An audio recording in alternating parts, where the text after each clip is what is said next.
Okay, so NFTs, non-fungible tokens, are sounding very interesting, especially when it comes to video games. For example, you could have a car that's an NFT inside of a video game, and of course, let's say there's only 10,000 of that one specific car in the game throughout the entire world. Now, if you wanted to buy that car, how much are you willing to spend? Let's say there's a 69 Dodge Charger, and you really wanted that car, but there's only 15,000 of them in the game, and somebody's got it for sale. And you can't just go out and buy it willy-nilly. You have to wait until somebody sells it. Would you buy it? Would you buy that game? Does it seem too realistic? Well, that's where I think the future is going. And maybe not in Gran Turismo 7, even though that's the title of this video, but maybe in Gran Turismo 8 or 9, they might actually incorporate this. And the reasoning behind me saying this is because the original creator wants to make this game as realistic as possible, and it's a game that's made in Japan. Japan is generally above everybody else in new ideas and, of course, new technology. And NFTs are a slightly new technology that could be incorporated into a game. Heck, it might actually be incorporated even into Gran Turismo 7 in the future. And now what I mean by that is this. So picture you have this car as an example.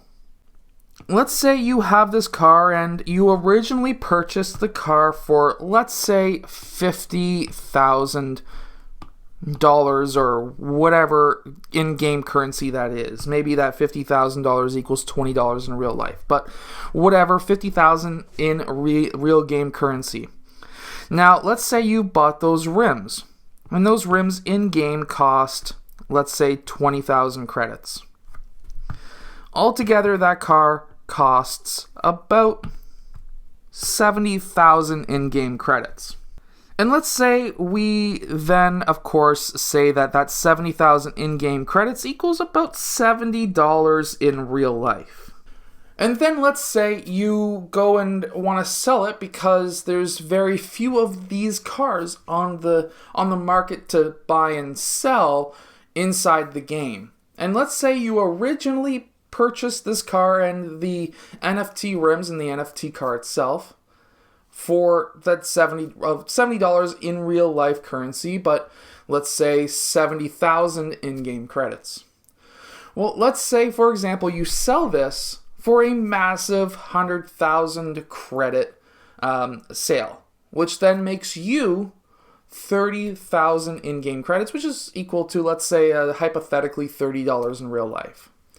Now, the reason why it's been able to sell for more is maybe there was a movie that was made that had that car in it and people want to drive it. Or let's just say in reality, people just want to try and buy that car. Let's face it, us as Gran Turismo fans want to have every single car in the game. There's going to be collectors. Well, at this point, let's say there's only 50,000 of this car around, and there's only one for sale. You could even up your price to something crazy. So this could actually also create a brand new economy and help us gamers make even more money. But what happens if you don't take care of the car with oil changes?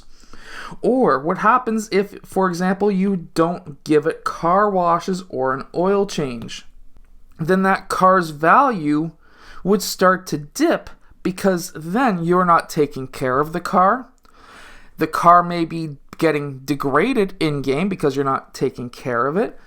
And now you may have a maybe 9% health on this car, while somebody else is selling the exact same car with a 70% health at the same price. Which one would you go for? Obviously, you would go for this one.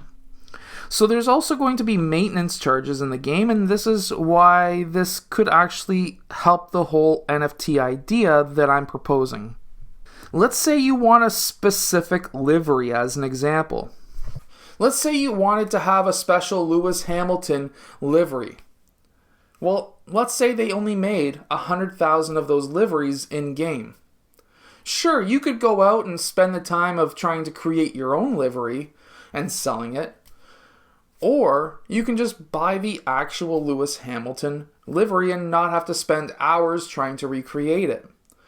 Which then also leads me into, you could also create your own liveries and sell them in the game as well and make some extra coin to buy more cars. Or what about upgrades? What happens if you start upgrading your car and let's say yours is the most upgraded car on the market, so it actually brings a higher value when you sell it because there's only so many of them in the game.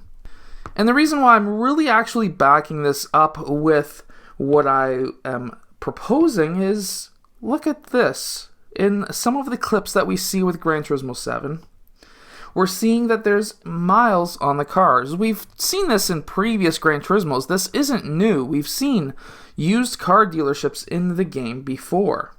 However, what happens if you have people selling this exact same Viper?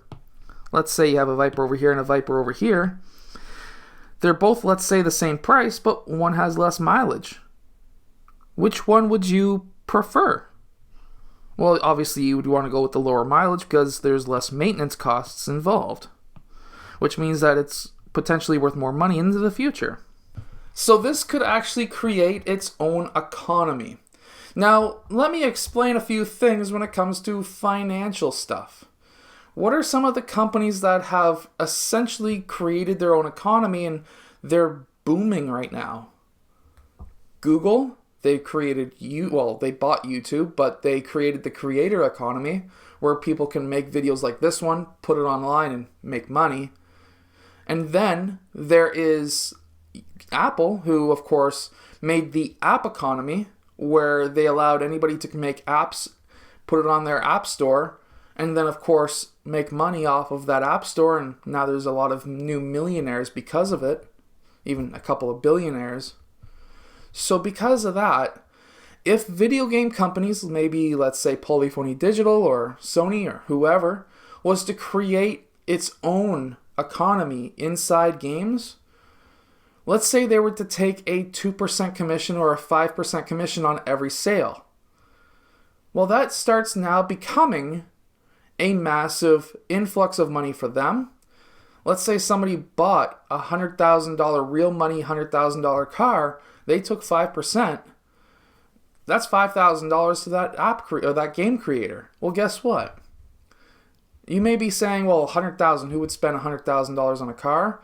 Well, we're seeing this right now with NBA Top Shot, where it's a digital sports card that has videos, and people are literally spending tens and hundreds of thousands of dollars on those cards.